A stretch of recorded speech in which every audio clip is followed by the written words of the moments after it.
Dit is de podcast van Omroep Friesland. Noorderwien. Met Willem de Vries.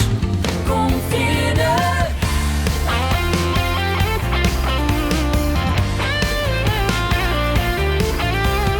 Alles wat er speelt. Omroep Friesland. Well, this torn black night was sitting on the roof, and he heard the moon walking on my head. The sea was shining in a burning light, and no, to me, I never had a close watch to my friend.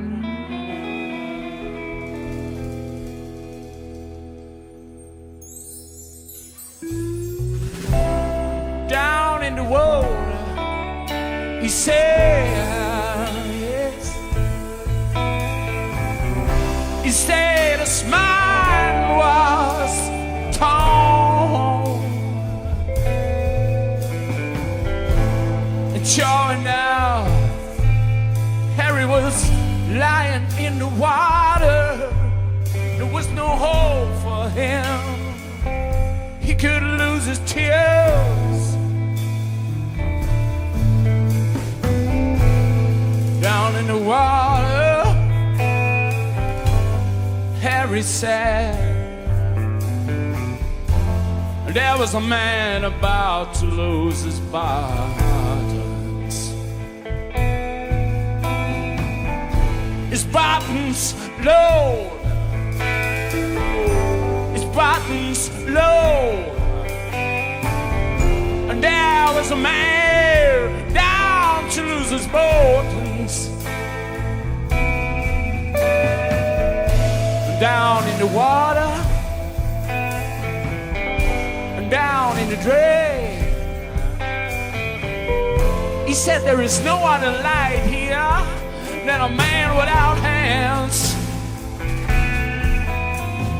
Shook up in the middle of the night, with a mercy burning on his side. And the light is shining on, babe, on, babe. The light is shining on, babe. Well, day after day, day after day after day.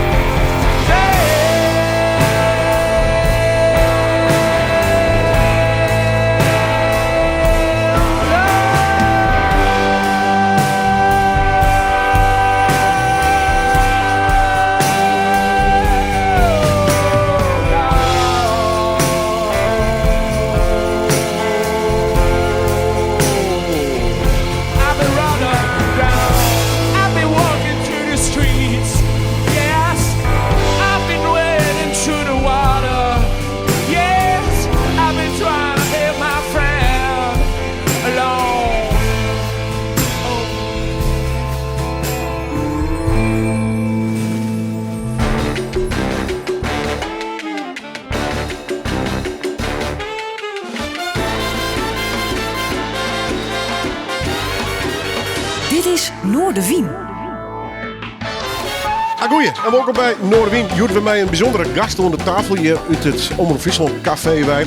Het is een man die we vaak te gast horen, of solo, of met zijn hele band. En tegenwoordig is hier kantoor met een echte Friese muzikant, Tim Birkenholz.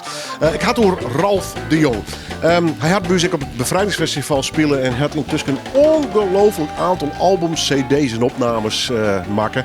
En hij is zeker nog net van plan om ermee te stoppen. Hij doet ook een kunst. Reden genoeg om eens een keer met hem even terug te praten. Ralf, mooi dat je er bent. Welkom. Hoe is het? Ja, super. Ja? Ja, goud. We zijn heel veel aan het spelen. En afgelopen zondag met Tim Birkenholz in Paradiso gespeeld ook. En ja, geweldig. En mooi. Ja. Marcel Woldoff erbij, Nico Heijlagers, Arjen Bouwmeester. Wat voor concert was het? Was het een normaal concert? Nee, of? het was een festival voor ter ere van Malo Jur. Die wordt 80, Jur Scherpenzeel.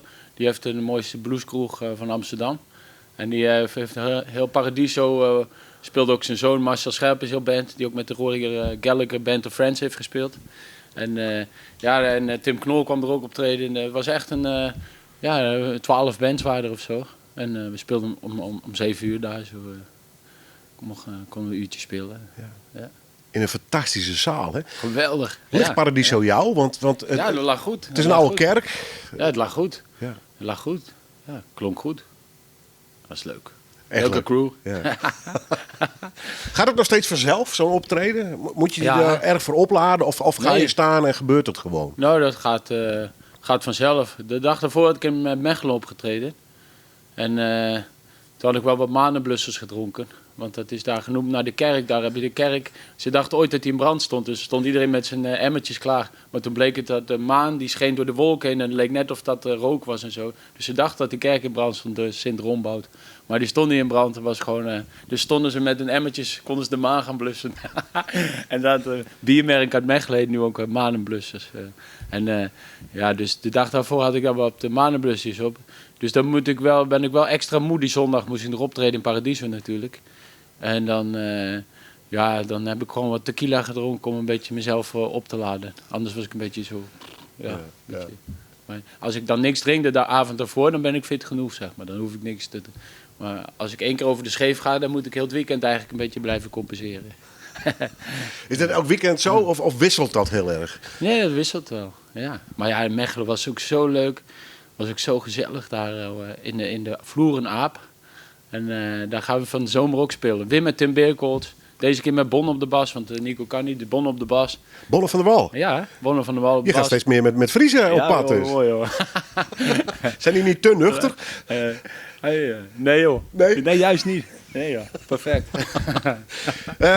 Want je bent natuurlijk een full-blown Limburger, hè, wat dat betreft. Ja, nou ja, Brabant dan. Of hè. Brabant meer? Limburg is meer oosten. Brabant, ik zit tegen Zeeland aan, zeg maar. Bij Antwerpen meer, hè, dus dat is Brabant. Ja. Want je hebt toch een tijdje in Amsterdam gewoond, hè? Ik heb 5 jaar in Amsterdam gewoond, ja. Dat was ook heel erg naar mijn zin.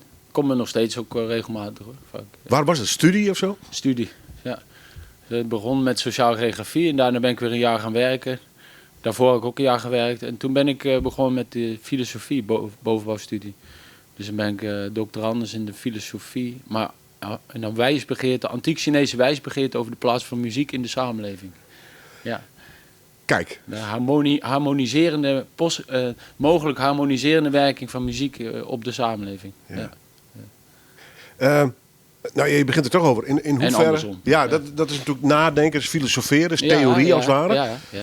Ben je er inmiddels een beetje achter of dat overeenkomt met de... Werkelijkheid? Ja. Absoluut. Ja, want zei er ook, muziek kan je zo maken dat je oorlog veroorzaakt, dat je gewoon agressie opwekt en zo. Maar je kan het ook zo maken dat je gewoon alle klanken uit, zeg maar dan heeft alles een plekje, maar niks overheerst, zeg maar. Dat is gewoon, dan valt alles op zijn plek. Ja. Ik denk van, als je bijvoorbeeld met de blues of die rock'n'roll, zoals vroeger al mee begonnen en zo, dan uit je lekker jezelf, dan kan je er een beetje om lachen en zo. En dan, dat is gezond. Zeg ook wel, binnenvetten is niet gezond. Het is goed om jezelf te uiten en om te spreken. Voor mij was dat makkelijker om in de muziek mezelf te uiten. Ik deed mijn ogen dicht en dan vloeide dat gewoon lekker zo. Waar begon het mee, qua muziek? Het begon met de Rolling Stones van mijn vader. Die had de plaat. En Jerry Lee Lewis singeltje ook van Pen and Paper. En mijn vader had een soort verzamelcassetje van gemaakt. En dan weet ik ook nog, Lady Jane stond er ook op met die klaversymbol. En zo'n beetje die klassieke muziek er ook in verwerkt, zeg maar. En ook de blues erin verwerkt. Ja, dat vond ik een heel mooie combinatie. Klassieke muziek is eigenlijk ook folkmuziek, weet je wel. Het is allemaal ooit geïmproviseerd door iemand. Net zo iemand door de velden loopt te fluiten of lekker op zijn gemak te neurien. Zo ontstaat alle muziek. Ja. In vrijheid, in ontspanning. Maar hou je ook van klassiek? Ja, natuurlijk. Ja. En het ligt natuurlijk waar wie het uitvoert. Als ik Beethoven, Moonshine Sonata uitvoer, dan zou ik er niet naar luisteren. Maar er zijn mensen die kunnen het zo prachtig. En die brengen dat dan helemaal met ziel en passie en moed en bloed. Ja. Ja. Hoe ging dat thuis? Want je vader had dan zo'n LP. Die draaide het gewoon met een soort die waren platenspeler, een ouderwetse pick-up of niet? Hij had een Marantz versterker en een Philips platenspeler. En dat klonk geweldig. En wat voor boksen, dat weet ik ook niet meer precies. Maar gewoon een Marans boksen denk ik of zo. Maar die waren goed. Heerlijk. Ja. Eerst luisteren en dan vervolgens Ja. kwam er eerst een... Ja, want ik ging op een gegeven moment zelf die plaat ook draaien toen ik een jaar of 5 was. En toen ging ik, kreeg ik voor mijn communie van mijn oma, van Cor, kreeg ik een wekkerradiootje. En dan kon ik 's nachts al die zenders gaan luisteren. Zo. Dus toen zat ik 's nachts altijd te luisteren. Ik kon toch niet slapen. Dus, Weet je de zenders nog? nee, er waren ook piraten, want ik zat bij de Belgische grens. Dus er was ook een keer een piraat en die zei van, die had een rebus. Degene die deze rebus kan oplossen, kan winnen een antieke pepermolen. Herhaling, een antieke pepermolen. En, heb je gebeld? Nee. Nee, maar dat was nog één zender die ik me kan herinneren. Ja. En verder, later had ik ook zo'n Walkmannetje met een radiootje erop en kon opnemen. Dus dan kon ik voor radiozenders ook meteen opnames maken. En toen had ik ook een keer, daar had je van die singer-songwriters die ergens midden in de nacht optraden en zo. Ik weet nog één liedje, dus The shit on the streets in our town. Maar dat ging dan over, net als Amsterdam is poep op de stoep, zeg maar. Dat de honden overal op de straat scheten, dat je er dan steeds intrapt. Dat weet ik nog wel. Maar toen was ik een jaar of 7 of 8 of zo. Wat was je eerste instrument? Was het gelijk gitaar? Mijn vader die had een gitaar gekregen in 1968, want die werkte bij de grens. En dan was hij gevraagd door een Belgisch bandje, die heette de Black Devils, of hij hun zanger wilde worden. Maar dan moest hij een zanginstallatie kopen. En mijn vader die had er geen zin in om daar geld in te investeren en zo. Dus die had wel die gitaar al gekregen, maar hij heeft geen zanginstallatie gekocht. Maar die kon wel een beetje de akkoorden spelen van de blues. En een beetje erbij zingen. Dus dat was meteen mijn inspiratie. Mijn vader was mijn held altijd als kind. En toen op die gitaar kon ik echt niet spelen. Maar toen ik 14 was, had ik mijn eerste baantje. En toen ik 15 was, kocht ik mijn eerste gitaar. Akoestisch of elektrisch? Elektrisch. En daar kon ik meteen op spelen. Heb ik meteen de eerste avond die eerste tonen van Satisfaction van de Rolling Stones opgespeeld. Dat was het eerste wat ik erop speelde, ja. Ja, wauw. Ja. En beslis je nog gelijk van, ik ga hierin door of zo? Ik wil hier les in hebben. Ik had de hele dag liggen harmonie van Nispen, Sint Cecilia, had ik klarinetles gekregen omdat ik saxofoon moest leren spelen. Nou, en die instrumentleraar die zei van, als ik wilde, dan kon ik binnen een jaar al eerste klarinet worden of zo. Nou, dat zei hij. En ik hoorde meer van dat soort dingen van die leraren. En daarom dacht ik van, dan is dat misschien mijn talent wel. En dat bleek ook zo te zijn. In de 3e klas, toen ik die eerste gitaar had gekocht, bleef ik ook meteen zitten, zeg maar. Bij dat jaar moest ik overdoen. En toen ontdekte ik dat ik geen natuurkundeprofessor of weet ik wat kon. Zelfs als ik het wilde, zou ik het niet kunnen worden. Maar wel dat mijn talent was meer tekenen, schilderen, muziek maken. Echt een creatieve kant. De creatieve kant. Dat was wat me lag. En ik vond het ook heel mooi om romans te lezen, weet je. Die Engelse taal of Duitse taal, weet ik het. Dat vond ik mooi om die verrijking te zien in die poëzie. Ja, mooi. Want je hebt best wel even, en dat doe je denk ik nog steeds, nagedacht over het leven. En je zit al met filosofie. Ja. Had je dat op jonge leeftijd ook al?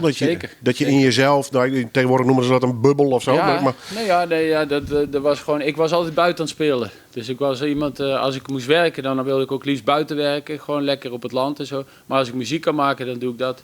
Maar ik ga niet op kantoor zitten, dat is niks voor mij. Ik moet buitenlucht hebben. En de eerste baantje die had ik via mijn moeder ook gekregen toen ik 14 was. Dat was op de grootste lariekwijkerij van Nispen. En daar heb ik ook veel geleerd. En werkte al die vakanties lekker 6 dagen per week en in de weekenden. En een beetje tractor leren rijden en lekker sjouwen met die laurieren. Prachtig, ja leuk. Je straalt er nog steeds bij. Mooi man, mooi. Ja. Zou je het weer kunnen doen? Ik bedoel, je bent nu natuurlijk als muzikant en als kunstenaar heel erg bezig. Op het land bedoel je? Zou je overal mee kunnen stoppen en denk weet je, ik word een boer. Of ja, wel, ik ga. Tuurlijk. Ja. Zeker. Maar nee, want dat is mijn talent niet. Kijk, dan zou ik boerenknecht zijn. Boerenknecht. Ja. Heel prachtig. We openen met een nummer van jou. We gaan allemaal muziek van jou draaien. Maar de eerste was Harry. Ja. Ik denk dan gelijk aan Harry Musquet. Ja, dat klopt. Daar is het ook voor bedoeld. En dit is dan de uitvoering met Bas Mulder op toetsen en Marcel Wolf op drums. Dat is nog in Friesland ook opgenomen, in Akrum. En in een grote studio. En waar ik mee wil eindigen is My Friend. Dat is het origineel van dat nummer eigenlijk, uit 2005. Die is in de Rijp opgenomen in Noord-Holland, door Sander Visser. En die heeft Harry Musquet nog zelf op de radio gedraaid bij RTV Drenthe. Bij zijn Harry's Blues. Dus dat is wel leuk om daar. Maar die is maar 2 minuten of zo. Dat is gewoon pam, in één keer geïmproviseerd, zeg maar. We gaan straks ook over Harry doorpraten. Want die is best belangrijk geweest voor jouw muziekcarrière. Man, hè? iedere dag nog. Ja, ik kan me voorstellen. Ja. Harry Musquet natuurlijk van QB. Ja. We draaien eens in wat anders. I was just trying to find a way to be myself. Een hele lange titel. Ja, dat is misschien wel een van mijn favoriete nummers die ik ooit heb mogen schrijven. Klinkt bijna wat therapeutisch in dat opzicht. Zoek toch naar jezelf. Nou, het begint gewoon lekker dat ik daar lekker die rock'n'roll weer hetzelfde liedje aan het spelen ben. Dezelfde akkoorden. En dat ik gewoon een oude soldaat ben die lekker... Die gewoon een goed leven leidt, zeg maar. Het is zo lekker. Ik heb natuurlijk altijd geoefend en zo op die gitaar te leren spelen en om rond te komen en zo. Nu kan ik van de muziek leven. Heb ik zo'n gouden leven en lekker die liedjes die komen vanzelf aanwaaien. En mooie muzikanten, Tim Beekels, anderen waarmee ik mag spelen. Ja, Tim speelt ook op die plaat, een prachtige solo. Marcel Wolf op drums, Nico Heiligers op bas. Heel mooi, team.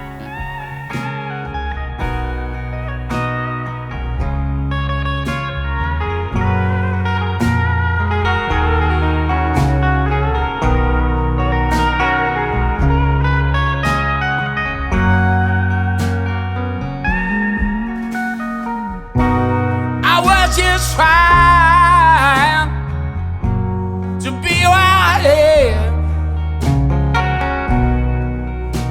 All the noise. I was just trying to be who I am.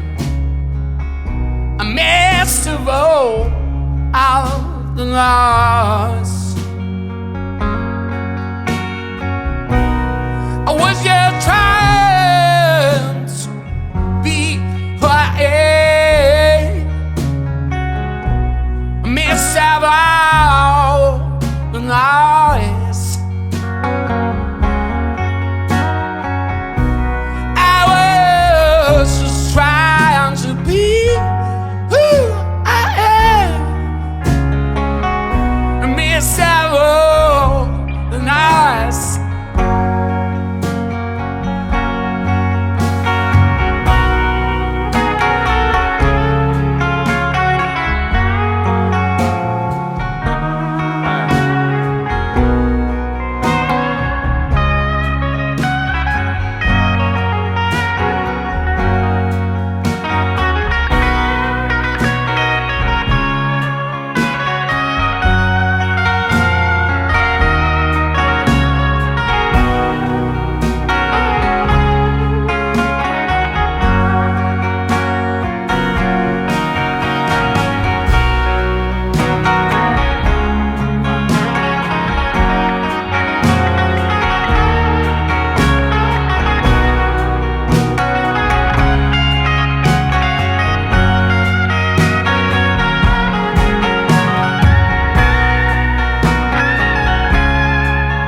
Just trying to find a way to be myself. Ralf de Jong, wie jij hem net linnen. Hij zit hier bij mij aan tafel. Juwet in dit Ier op Ier parteer.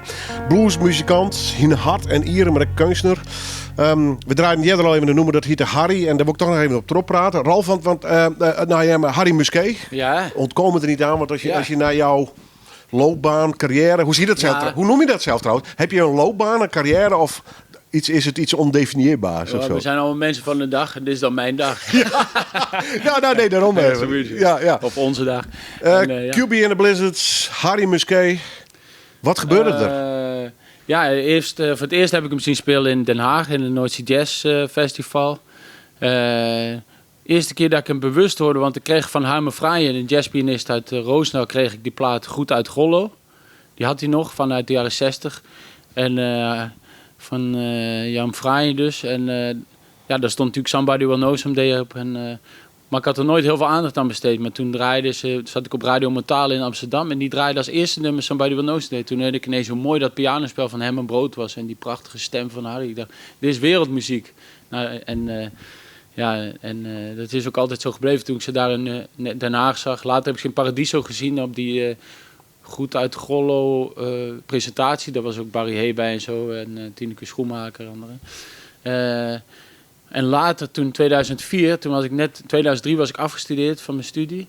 En toen werd ik vlak daarna gebeld. Ik had een demo opgestuurd naar de Amer in Amen in Drenthe. Ja. En toen mocht ik heel klein, maar beroemd zaaltje. Ja, ja. Ja. En toen mocht ik een voorprogramma doen. Hij zei, je mag eigenlijk een heel optreden doen, maar ik heb geen plek meer. Dit seizoen is al vol. Maar je kan wel voorprogramma kiezen. Ik zeg, nou, doe dan maar Harry Musquet graag. En dat was het. En toen heeft Harry me voor het eerst gehoord op 8 januari 2004 volgens mij. En toen heeft hij meteen, op diezelfde avond heeft hij gezegd, nadat hij het voorprogramma had gezien, hij zei van ja, ik wil graag dat je de volgende 2 jaar in het theater gaat doen, Route 65 en Route 66. Want toen deed Cas Lux van Brainbox dat nog in zijn eentje.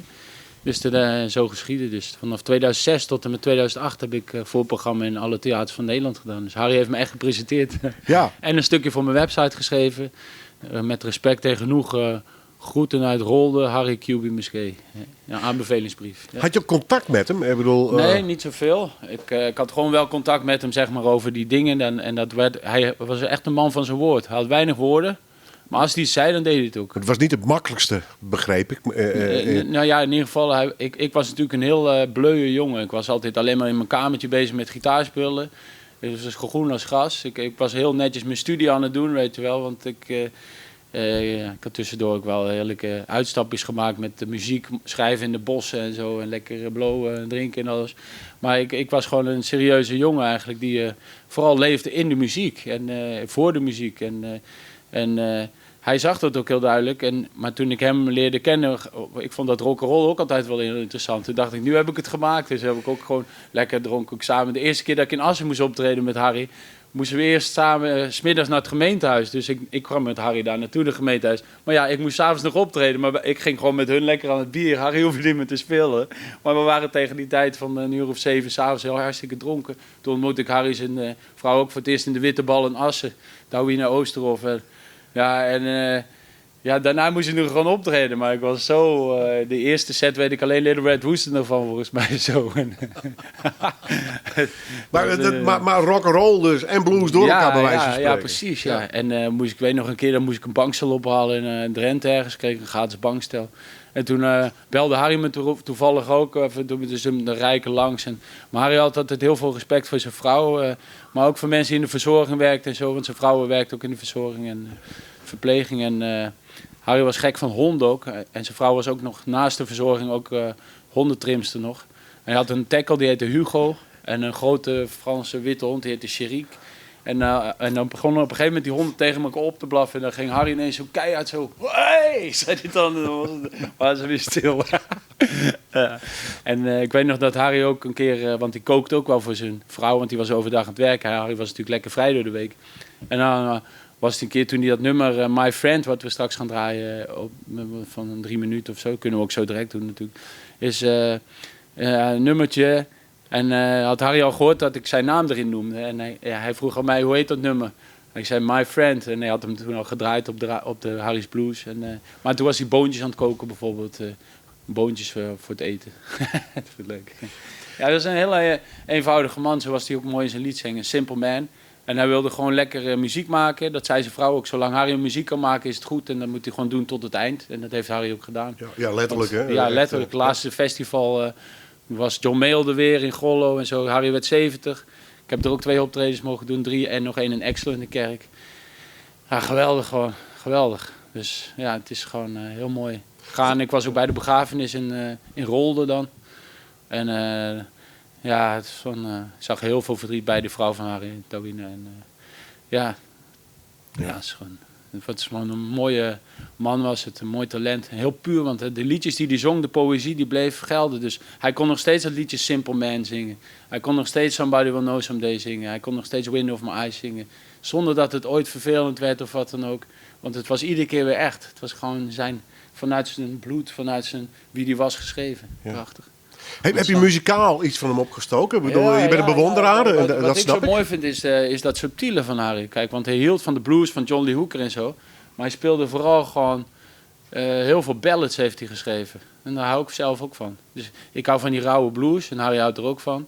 Gitaarspel en alles. Maar Harry heeft heel veel mooie teksten geschreven. Mooie poëzie. Ook de laatste album die hij heeft gemaakt met Daniel Lewis.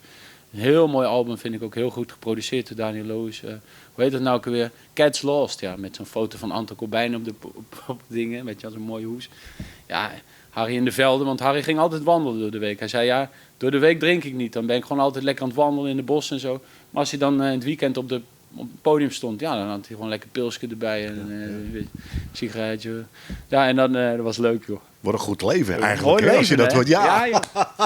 Dat heb ik van Harry geleerd en overgenomen. Leef jij in dat opzicht ook je gedroomde leven? Maar ja, ik leef mijn gedroomde leven, ja. Want toen jij de eerste kennismaking met zo'n Harry Musquet, Ja. bleu, maar Ja. wel dromend over dit bestaan. Dat. Ja, want ik droomde vroeger al, toen ik 17 was, weet ik wat, was net die documentaire van QB of Chuck Berry 60, weet je wel, die Keith Richards had georganiseerd. En dan droomde ik 's nachts ook wel van dat ik gewoon in een stadion stond met Chuck Berry en Keith Richards en dat ik daar gewoon ook op het podium speelde. Dus zo was ik gewoon bezig. En als ik thuis een cassettebandjes op aan het nemen was en akoestisch speelde in de keuken op mijn blote voeten met akoestische gitaar, dan beelde ik me al in dat er heel veel publiek blij was. En dat gaf me energie. Dus dat maakte me... Ja. Is er al eens een optreden geweest wat, ik wil niet zeggen letterlijk dat was, maar wat in de buurt kwam voor je dat gevoel? Ja, nou ja, bijvoorbeeld als ik dan terugzie, want op het moment zelf ben ik gewoon aan het werk, maar als ik terugzie bijvoorbeeld in Paradiso de afgelopen zondag met Tim Beerkotz en de team Arie Verhaar op de drums, Nico Heijleijers op de bas, Arend Baum is er nog bij. En dat publiek wat dan bij de laatste nummer, die Boogie 3, helemaal lekker aan het dansen is en zo. En we staan er gewoon alle 5 heel ontspannen. We zitten gewoon te genieten op het podium. We zijn helemaal thuis. Dus dat is ook aanstekelijk voor het publiek. Ja, goede crew van geluidsmensen en alles. Ja, dus dan ben ik daar gewoon eigenlijk al. Alleen ik moet nog wel vaker zorgen, weet ik wat, dat ik misschien wel op de radio gedraaid word of zo. Want mensen weten het. Ja, begin heel langzaam door te zijn. Dankzij jou ook wel, omdat je het doet. En ook Bevrijdingsfestival Friesland natuurlijk, dat we daar hebben gestaan. Ja. Geweldig. Nee, bedankt voor het compliment, maar dit moet natuurlijk landelijk eens een keer landen, Ja, hè, ja, als het ware. ja. Daar kan ik als Omroep Friesland ook niet zoveel aan doen natuurlijk. Nee. Maar dat is wel dus heel moeilijk om daar een plekje in te vinden. Ja, Want je was er nu en dan... Met behoud van echtheid. Want het is natuurlijk heel makkelijk om heel veel water bij de wijn te doen en dan een soort... zoals bij The te Voice verzanden. gebeurt. Ja, er komen prachtige talenten bij The Voice, maar die worden daarna geparfumeerd en onder de foundation gesmeerd. En dan moeten ze dan de rest van hun leven zo blijven, want anders staan ze weer op straat. Of zo voelt het een beetje. Want je hebt wel de nodige, gelukkig hoor, zeg ik er gelijk even bij, aandacht gehad bijvoorbeeld in programma's De Wereld Draait Door. Gelukkig, ja, heel mooi. Dat was een heel mooi heeft podium. Matthijs goed gedaan en ook de laatste keer Matthijs gaat door heeft hij ook gedaan. Hij wilde eerst mij zelfs als Jimi Hendrix presenteren en zo. Maar dat durfde ik niet zo goed aan. Ik dacht van ja, dan moet ik Tim mee gaan nemen en Chiron of zo. Of weet ik wat. Want ik denk van ja, dat is een beetje... En dan moest ik All Along the Watchtower doen. En dat is ja, dat toch ook weer... Dan denk ik van ja, dat is toch ook niet echt een Hendrix nummer eigenlijk. Ik weet dan, Hey Joey doe ik wel. Dat is ook een traditional. Dat is ook niet echt een Hendrix. Nee, maar die kan ik wel spelen, zeg maar. Ik kan me wel voorstellen dat je in zo'n programma ook wel wil laten zien wie Ralf de Jong is. Hè? Ja, eigenlijk wel. Want zo gewoon vaak eigen krijg je, nummers liefste. Zo vaak krijg je die mogelijkheid ook niet, denk precies. ik. Hè? En ik dacht dat ik kon kiezen om een nummer van Harry Musquet te doen. En dat vond ik dan een heel mooi eerbetoon. Maar dat bleek achteraf toch niet te kunnen. Dus anders had ik wel Hendrix gedaan, hoor. Want ja, dat is toch ook wel een eer. Want ik vind Jimi Hendrix fantastisch, weet je wel. Ja. Dat heb ik wel gehoord bij die, hoe heet die ook weer, Happy New Year nummer, hè, wat ik hier ooit deed. Met Marcel Wolder van Nico in het Astrio. Toen, die avond speelde Tim Beerkotz voor het eerst met ons mee. In Friese Paal in Markellis. Inmiddels wordt daar vaak over gepraat nog steeds. Mooi. Ja. Laatst ook weer iemand. Markellis. Dat wordt denk ik zo'n concert waar op een gegeven moment over 20 jaar er zijn daar wel 100.000 mensen bij geweest. Ja, geweldig. Maar dat hoort ook bij de muziek, toch? De verhalen. Ja. Stuart, het verhaal van Ralf de Jong. Mooi dat hij aan de tafel zit hier. Nou, we hadden het er al even over. We gaan My Friend Oh, dat is een goed draaien. idee. Ja.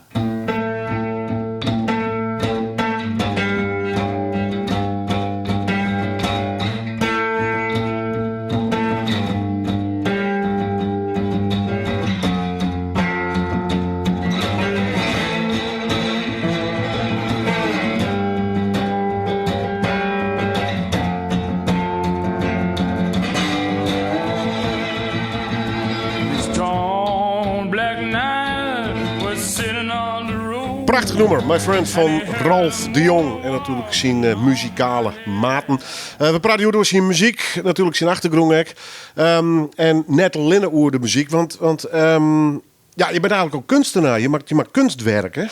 Ja, maar dat is een beetje hetzelfde, alleen dat is lekker stil. Maar het is een beetje hetzelfde soort, ja, weet niet. Dat het lekker vloeit en dat je gewoon zonder na te denken, huppakee, zo kan schetsen. En ja. Dus Hoe lang doe je dat al? het zijn dezelfde. Kijk, mijn vader die vond het ook leuk om te schilderen en te lassen en zo. Hij hield van timmeren. Maar hij maakte ook wel schilderijtjes, olieverfschilderijtjes. En hij leerde me toen ik 5 of 7 was, weet ik wat, perspectief tekenen, zeg maar. Dus met een lineaal en dan hoe alle lijnen zo in de verte steeds dichter bij elkaar kwamen. Dus ik kreeg een soort korte tekenles van mijn vader. En ik ben altijd, vroeger was ik gek van auto's en zo, tractoren. Dus ik trad en vliegtuigen. Dus ik tekende dat heel veel. Maar ook af en toe landschapjes en zo. Ik ben altijd, natuur vind ik ook altijd mooi. Beekjes en weet ik het. Ja, en dan, ja, zo is dat een beetje begonnen. Maar toen ik 14 was en ben 15 zo in de puberteit kwam dat tegelijk met die muziek. En toen werd ik een man, zeg maar, langs. En toen kwam dat gewoon los. Toen ging ik gewoon in die tekenles bij Frans Stoor in de middelbare school, Gertrudis Lyceum. Ik maakte hele pakken met, want hij had me laten zien dat Picasso, die maakte pentekeningen met rietpennen. Hij zei, ja, die kan je zo in de sloot, als je onderweg naar huis rijdt, kan je zo rietpennen afsnijden. Nou, dat kost niks dus, gratis. Dat zijn pennen. Oost-Indisch inkt koop je een liter voor 10 euro.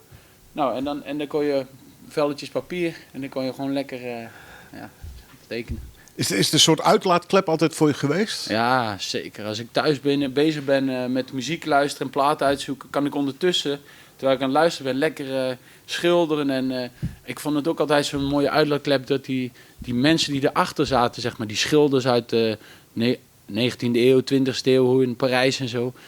Gewoon, ik weet niet wat zij ademden, was gewoon een soort iets wat een beetje buiten wat ik kende uitkwam, zeg maar. En zo vond ik het ook bij de filosofen die ik heb gestudeerd, zeg maar. Ik keek net of je over de schouder kijkt van iemand gewoon. En die zit gewoon te denken, zijn gedachten, wat hij ziet in de maatschappij, wat er gebeurt, wat misschien anders kan of beter. Het is een soort hardop denken en dat is eigenlijk ook een soort van kunst. Het is een soort, muziek is hardop zijn en, en schilderen is zichtbaar zijn of zo. Nee, ik weet het niet, het is een soort uiting. Maar ik denk ook van, als ik bijvoorbeeld, ik zing gewoon wat er in me opkomt. En soms heb je heel veel power en zo.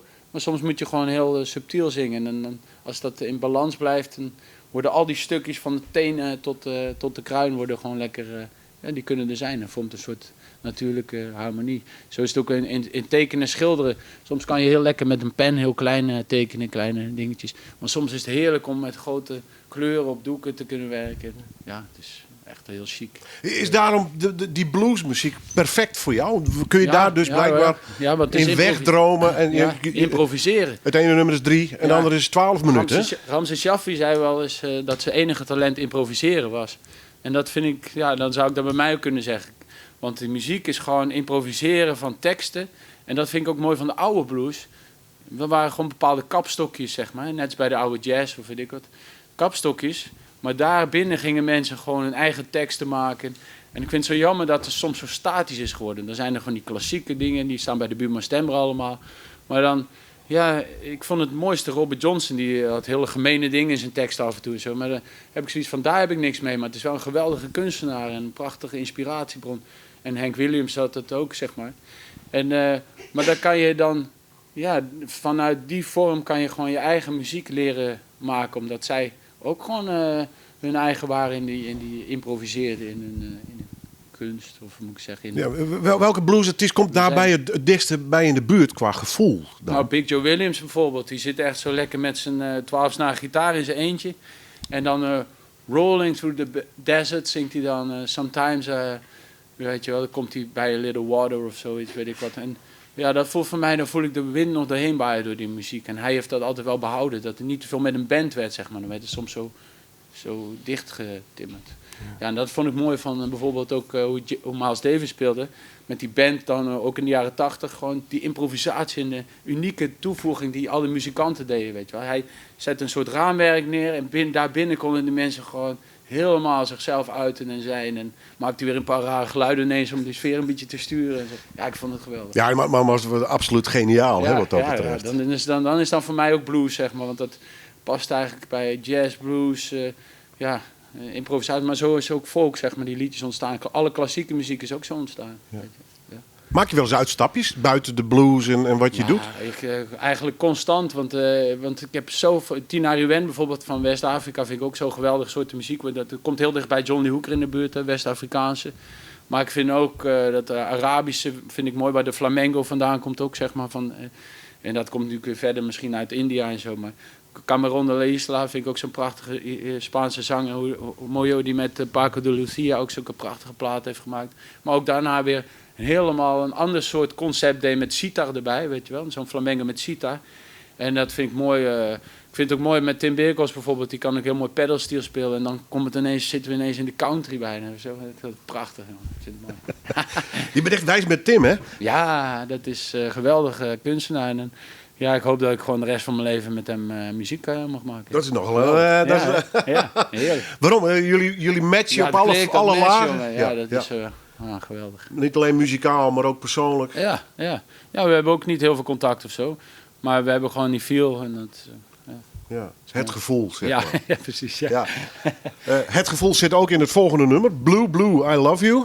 Oh ja, dat is ook met Tim op de gitaar. En Chiron er nog bij. En, maar het is meer rock'n'roll. Het is rock'n'roll, ja. In Dalfs opgenomen, Kissje Studio.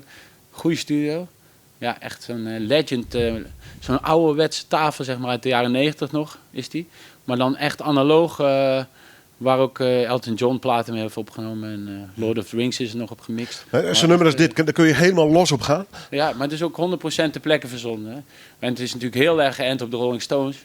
Maar dat liedje waar ik mee begin, dat had ik nog nooit eerder gespeeld en daarna is het ook nooit meer gelukt. Snap je? Maar ik zit in de flow en dus ik improviseer liever nieuwe nummers, want dat kost minder werk. Want als ik dit moet uit gaan zoeken, dan ben ik weer een hele dag bezig en dat vind ik zonde. Ja, maar toch wil je soms dingen reproduceren, live bijvoorbeeld? Of... Ja, maar ik heb vroeger al zoveel nummers gereproduceerd, zeg maar, op de plaat uitgebracht. Die kan ik nog wel spelen. Dus ik heb genoeg in de bagage en de rest verzin ik wel ter plekke.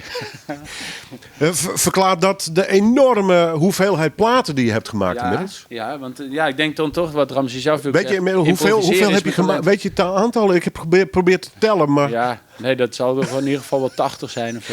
Maar dat zijn eigenlijk allemaal sessies, dus eigenlijk zo moet je het zien. Ja, zo moet je het zeggen, maar vroeger nam ik gewoon eerst op een cassettebandje of op een telefoon en dan ging ik daarna zeg maar daar de teksten uittypen en verder bijverzinnen de teksten. En dan zeg maar daar weer opnames van maken en die stuurde ik dan naar de band. En dan konden we 3 dagen gaan repeteren of 5 dagen en dan de studio in en 1 keer live opnemen. Maar ik ben op een gegeven moment zo goed geworden in het improviseren ter plekke. En ik heb de juiste muzikanten weten te waarderen. En die kunnen er gewoon bij instappen. Meteen, en die gaan meteen lekker op reageren. En soms wachten ze een heel nummer en dan hebben ze niks gespeeld. Maar dat vinden ze ook best, weet je wel. Dat vinden ze ook goed. Zitten ze gewoon te luisteren. Maar meestal staat dat op een gegeven moment dat nummer en daar vallen ze in. Dus bij dit nummer hoor je het ook. Ik begin gewoon alleen met die gitaar. En daarna valt volgens mij meteen de drums al in. Want dit is zo, dan hoor je precies hoe ze reageren. Het is gewoon, dit is nul gerepeteerd.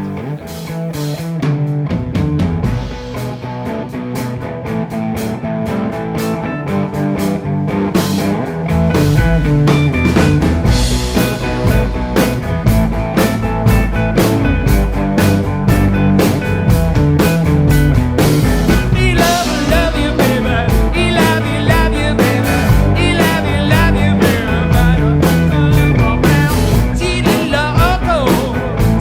logo,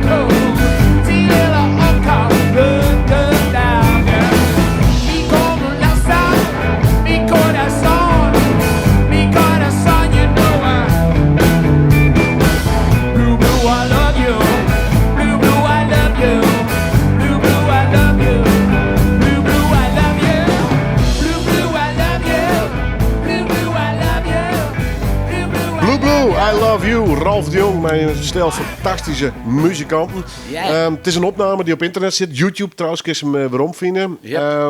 En eigenlijk een one-taker. Hè? Jullie Ja, gaan hè? dus echt staan in de studio. Zeker. Ja.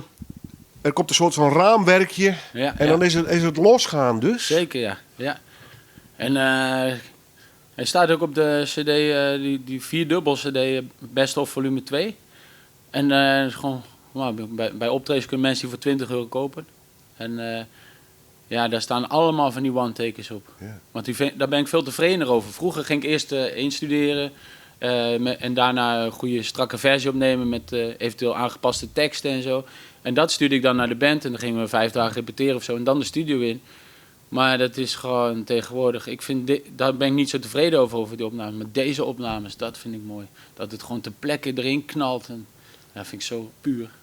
Wat spelen ze daarna nog wel eens dan? Nooit. Nee, dat kan ik dan ook niet meer. Nee. Dan moet ik echt gaan oefenen. En dan ben ik gewoon een dag bezig met 1 nummer. Want ik ben niet zo goed in dat soort dingen. Reproduceren, dat is niet echt mijn ding. Ik kan ook nummer van Harry Musquet in mijn eentje. Die speel ik ook anders instrumentaal dan ze eigenlijk zijn. Dus als ik bijvoorbeeld, ik speelde een keer in Raskert op Graspop met Chiron. Maar toen zette ik ineens die Wind of My Eyes in. Maar ik doe hem heel anders dan het origineel. Dus Chiron die raakte bijna in paniek. Ik vond hem juist dat hij hem heel goed speelde, hoor. Maar ja, dit is dan weer net anders. Niet omdat ik dat per se wil, maar omdat gewoon dat is mijn vermogen. Mijn talent is improviseren, niet reproduceren. Probeer dat live bij een concert dan ook zoveel mogelijk te doen. Dat mensen Ja, tegenwoordig wel, maar ik heb wel een bepaalde kapstuknummers. Bijvoorbeeld in Paradiso beginnen dan met Message. En dat deden we trouwens op Bevrijdingspop ook. Dat is gewoon een bevrijdingsfestival. Ja, dat is gewoon een lekker nummer, wat gewoon lekker, dan komen we er zo lekker in. En dan kan ik ook wel een stuk tekst gaan improviseren, maar de gitaarsolos zijn altijd anders, de vorm is anders, de manier waarop het spelen is anders, maar het is wel een soort lekker gerust gevoel. En een boogie heb ik ook mee afgesloten in Paradiso. Ja, en die wordt helemaal anders dan ooit een boogie, andere teksten en zo, maar het is een soort kapstokje van, ja. Als ik een beetje zo hoor, dan is sfeer Ja. en in de juiste groove, dat komen voor jou dus heel belangrijk. Ja, ja. Kun je dat oproepen? Is dat er altijd? Sta je wel eens voor een optreden en denk, nou, ik heb het vandaag niet? Nou ja, dat heb ik wel eens. En als ik dan kan verhelpen door bijvoorbeeld even een shot tequila te nemen of zo, doe ik dat. En soms voel ik me dan wel heel vervelend en zo. Maar als ik achteraf terugkijk, dan kan het juist een goed optreden zijn. Dus ik kan het verder ook weinig inschatten. Maar het is in ieder geval altijd belangrijk dat... Kijk, laatst had ik ook een keer opgetreden in een café waar iedereen er doorheen praatte en zo. Maar van tevoren wist ik dat al. Dus ik had er dan ook maar gewoon een borreltje gedronken en zo. Maar ik hoorde later terug die opnames van Goede Kiers. En het was zo'n goed optreden weer. Het lijkt een beetje op Saint-Nazaire Frankrijk 2007 live. Echt die energie en lekker blues, solo was het ook. Maar op dat moment verwachtte ik helemaal niet dat het eigenlijk een heel goed optreden is. Maar dat was het dus wel. Gebeurt het dus Leuk, wel. hè? Ja, dat gebeurt toch. Ja. Hoe zie jij de voorlopige toekomst? Gewoon met de band spelen, ze nu nog solo platen maken. Dit is het wel een beetje, gewoon wat je wilt? Ja, vanavond in Tietjijk weer in een boerentheater. Ik denk dat het mooi is. Grote theaters, maar ook kleinere theaters, zoals de Amer in Amen ook. Waar mensen gewoon met een clubje een podium creëren. En daar kunnen ze dan de mensen uitnodigen die ze echt interessant vinden. En dan is het ook echt luisteren. Dat is wel mooi. Ja, dit is wel een toekomst die ik zie om gewoon zo door te gaan. En ik vind het natuurlijk heel leuk om ook gewoon... ja, ik vind Nederland zo'n heerlijk land om mee te toeren. Ja, is het een leuk land voor een muzikant? Ja, vind ik wel. Ik vind het heel erg leuk. En ik hou ook van die afwisseling, hoor. Dat ik zo ergens ook weer in Mechelen dan ineens in zo'n cafeetje sta. Maar van de zomer staan we dan ineens weer gewoon daar buiten, weet je wel. Op een groot plein weer ineens. Dus ja, dat is mooi. Wat is jouw speelgebied? Houdt elkaar in evenwicht. Is het Nederland-België vooral? Oh. Nederland, België, Duitsland. Dat is het eigenlijk. Ja. En soms ga ik eventjes een uitstapje maken om mee te doen met een wedstrijd in Memphis of ergens bij de Curaçao of zo. Was ik toen met Harry, hè, in Curaçao. Ja, mooi. Ja. Heerlijk, wat een leven. Mooi, man. En kunst, en goed in je vel. Ja, zeker. Doe je nog veel met filosofie of is dat meer... Ja, dat doe ik nog steeds. En waar ik toen ook heel erg geïnteresseerd was politieke filosofie. En ik heb nu net weer bijvoorbeeld een mooie documentaire gezien van ICIC. En dat ging dan over de Verenigde Naties, zeg maar. Die eigenlijk een heel mooi, we zeggen een mooi doel hebben voor het eerste gezicht. Alleen het is jammer dat het aangestuurd wordt door miljardairs die zeg maar helemaal eigenlijk dat doel niet hebben. Alleen maar zogenaamd, zeg maar. Het is net het tegenovergestelde doel. En ja, daar word ik dan me steeds bewuster van. En dat vind ik ook een soort filosofie dan. Hoe neem je het waar eerst? Hoe neem je het daarna waar? En hoe ga je ermee om dat je dat vroeger anders zag? Ik vind het niet erg. We zijn allemaal constant aan het leren allemaal. Dus ik vind het een mooi proces. Hoe zie je dan je eigen rol als muzikant? Ja? Muziekwereld is ook een door geld vergeven wereld Ja, daar natuurlijk. heb ik me nooit aan overgegeven. Dus Nee. daar ben ik zo tevreden over. Want ik ben natuurlijk gevraagd door Sony BMG. Maar die wilde dan al meteen over mijn kleding en over mijn stijl. Ik denk altijd, daar moet je van afblijven. Dan word je echt een Muzikanten product, hè, moet wat je dat puur betreft. laten. Ja. Precies. Ja. Laat iemand zo bleu. Harry Muskee, die hield ook van me bleu. Die begon echt niet tegen me te zeggen dat ik andere nummers moest spelen. Daar bemoeide hij zich nooit mee. Welke kleding ik aan had. Harry vond gewoon, Ralf is zichzelf. En daar had hij gewoon bewondering voor en dat vond hij mooi. En dat wilde hij ondersteunen. Maar hij ging niet zeggen van, nu moet ik ineens een zwarte broek aan doen of weet ik wat. Nee. En ik denk dat het ook zo... dat ik dat ook heel blij ben omdat ik zo door ben gegaan. Want op een gegeven moment had ik net mijn trilogy uit, zeg maar, met een band ook, XL-band. En toen vroeg Johan Derksen me of ik die tour wilde maken met hem een paar jaar, weet je wel. Maar, dan heb ik ook, ik zeg, kan ik dan mijn eigen nummers spelen? Kan ik mijn muzikanten van de band meenemen? Nee, dat kon allemaal niet. Dus ik dacht van, nee, dat ga ik niet doen. Want ik ben net, een band is ook een soort... als je dan net een plaat hebt gemaakt en zo, dan ga je dat ook uitdragen. En dat hebben we ook gedaan. En daar ben ik blij dat ik die keuze heb gemaakt. Soms vond ik het wel moeilijk, hoor. En dan zat ik ergens in Frankrijk te spelen of zo. En dan zat ik op zo'n bal hooi. En die sterren. En dan nam iedereen wat te eten mee en zo.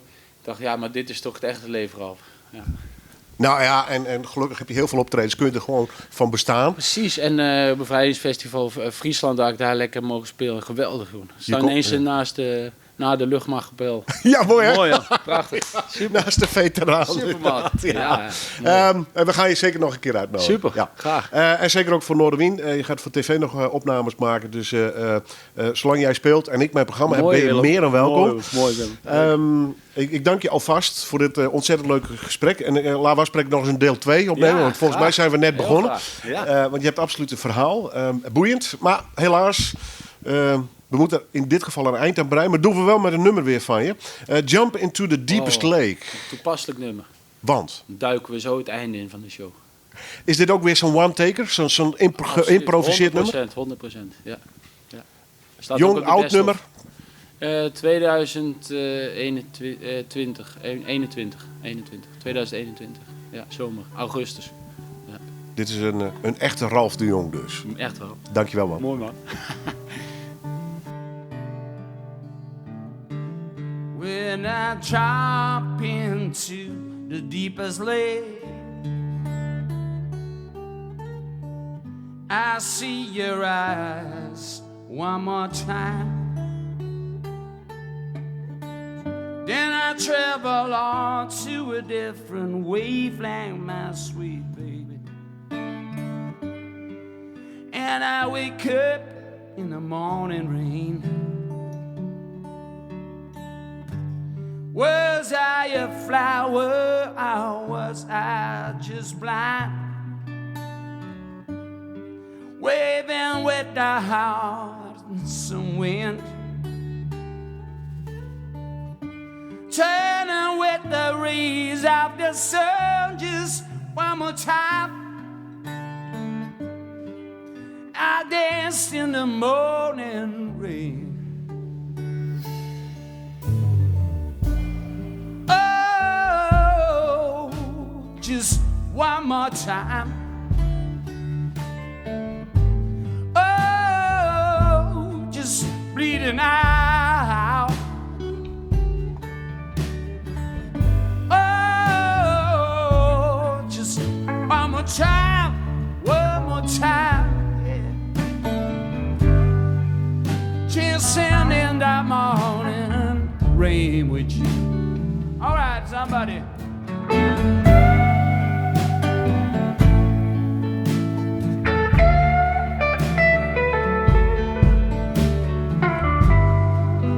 Yeah.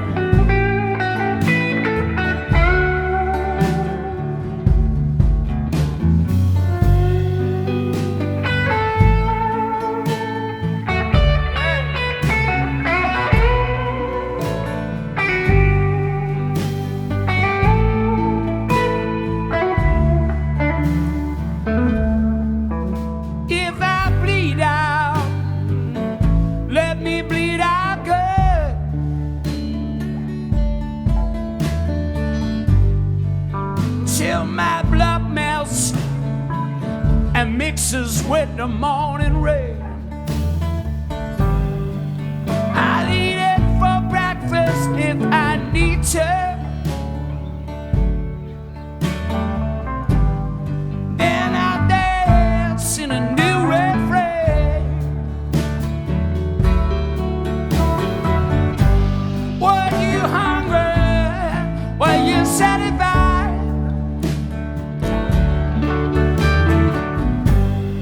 Were you playing on the roof?